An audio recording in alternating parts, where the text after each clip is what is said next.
સુરતના science centre ખાતે તાલ ગ્રુપ દ્વારા નાયકા 5.0 રંગીન ફોક આર્ટ્સ એન્ડ ડાન્સ ફેસ્ટિવલનું 13 અને 14 ફેબ્રુઆરીના રોજ આયોજન કરાયું છે, જે અંગે માહિતી અપાઈ હતી.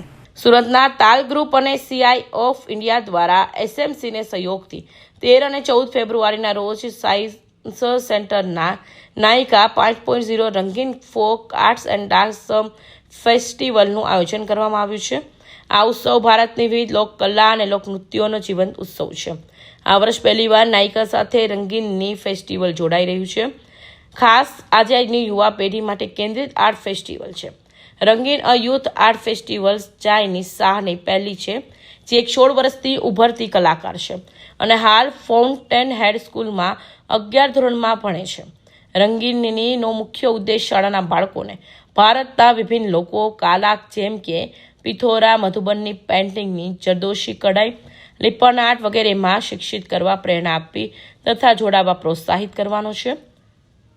આ કાર્ય માટે ભારતના પદ્મશ્રી વિજેતા અને અન્ય દિગ્ગજ કલાકારો દ્વારા વર્કશોપ કરવામાં આવશે, જેમાં બાળકો ભાગ લઈ પોતાના હાથે કલાકૃતિ બનાવશે.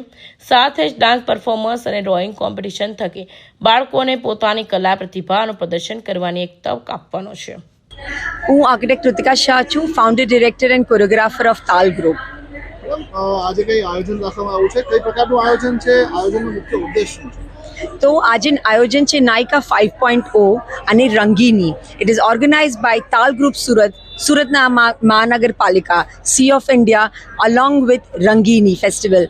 સો આજે નાયકા 5.0 છે, એમાં તમે જાતના ફોક ડાન્સીસ જોશો, જે કાલે 14મી તારીખે 5 વાગે છે. અને આજે રંગીની, ઇટ ઇઝ ઓલ અબાઉટ રંગીની, જે રંગ અહીંયા સાયન્સ સેન્ટર પર લાગેલા છે, જેમાં પિઠોરા આર્ટ, મોલે આર્ટ, વાલી આર્ટ, મધુબની આર્ટ. આજે ઇન્ડિયાના આર્ટ કોઈને યુથને એટલી ખબર નથી, એ અમે અહીંયા લાવ્યા છે. And that Rangini is by my daughter Zaina Shah.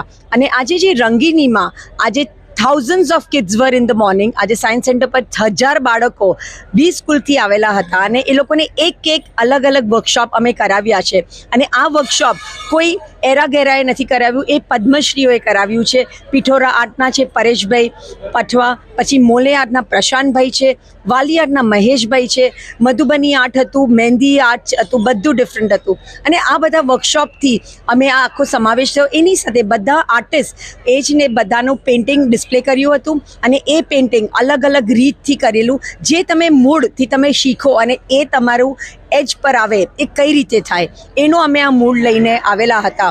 તો આ રંગીની ફેસ્ટિવલ, આ Nayaka festival, it is all about Indian folk dance, art and culture. અને હું કહીશ કે આજે આ રંગીની આર્ટ ફેસ્ટિવલ ને તાલ group has been awarded as a Asia Book of World Record, which is an India Book of World Record, which is going to be declared tomorrow at 5 PM by Asia Book of Record and India Book of Record. મારું નામ ઝાયના છે, હું એક 16 વર્ષની છોકરી છું. આજે કઈ રીતનું આયોજન છે? પ્રોગ્રામનો મુખ્ય ઉદ્દેશ શું છે? આ ફેસ્ટિવલનું નામ છે રંગીની અને એ એક યુથ ફોક આર્ટ ફેસ્ટિવલ છે. જ્યારે હું બોલું છું યુથ ફોક આર્ટ ફેસ્ટિવલ છે, એટલે એનો મતલબ એ બચ્ચાઓ માટે ફેસ્ટિવલ બનેલી છે. અને આના પાછળ આ કેમ બનાવેલું છે એ હું બોલીશ. તો હું પોતે એક અપકમિંગ આર્ટિસ્ટ છું અને હું નાના ઉંમરથી એકદમ જ વધારે પડતું આર્ટ્સના અંદર મારું શોખ હતું. તો જ્યારે હું જોતી, તે મારા ફ્રેન્ડ્સ હતા, આજુબાજુ મારા જેટલા પણ લોકો હતા, એ લોકોને આપણી જે ઇન્ડિયન આર્ટ હોય છે એના વિશે બહુ ખબર નથી હોતી. સો મેં આ રંગીની ફેસ્ટિવલ બનાવ્યું છે, જેના અંદર બાળકો અહીંયા આવે છે અને એ લોકો આપણા જે ઇન્ડિયન ફોક આર્ટ્સ છે એના બારેમાં શીખે છે. અહીંયા આપણે ત્યાં બહુ બધી ફોક વર્કશોપ્સ છે, ટોટલમાં 12 વર્કશોપ્સ છે. અને એમાંથી થોડા પદ્મશ્રીઓ લે છે, થોડા બહુ બધા સારા આર્ટિસ્ટ લે છે અને બચ્ચાઓ આવે છે ને અહીંયા બહુ બધું શીખે છે. કેટલા વર્ષોથી આયોજન થાય છે? સો આ રંગીની ફેસ્ટિવલ છે એ પહેલી વાર થયું છે, પણ એ કોલેબોરેશન છે એ નાયકા સાથે થયું છે. નાયકા એ લાસ્ટ 5 વર્ષથી થાય છે એ ફેસ્ટિવલ. અને એ ફેસ્ટિવલ જે નાયકા ફેસ્ટિવલ છે એ ડાન્સને સેલિબ્રેટ કરે છે, અને જ્યારે રંગીની ફેસ્ટિવલ છે એ આપણા ફોક પેઇન્ટિંગ અને આર્ટ્સને, વિઝ્યુઅલ આર્ટ્સને વધારે ફોકસ કરે છે.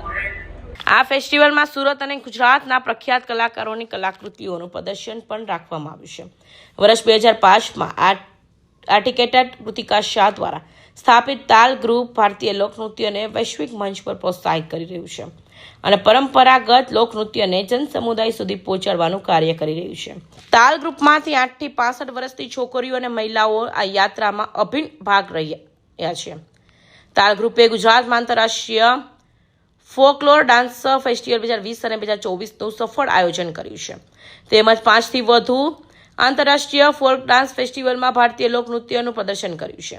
આ વર્ષે પણ નાયકા 5.0માં સુરતે તાલ ગ્રુપના કલાકારો, શાળાના બાળકો તથા વડોદરાના કલાકારો દ્વારા ગરબો, લાવણી, કથક, કૃષ્ણ, મક્તિ, ચીરમી જેવા લોકનૃત્યની પ્રસ્તુતિ એક સુંદર કલાત્મક માહોલમાં થશે. સાથે જ ફેશન શો અને સંગીતને એક અન્ય કાર્યક્રમ પણ નિહાળવાની તક મળશે.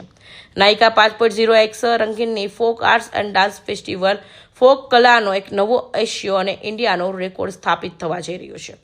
Bureau report, Hind TV news, Surat.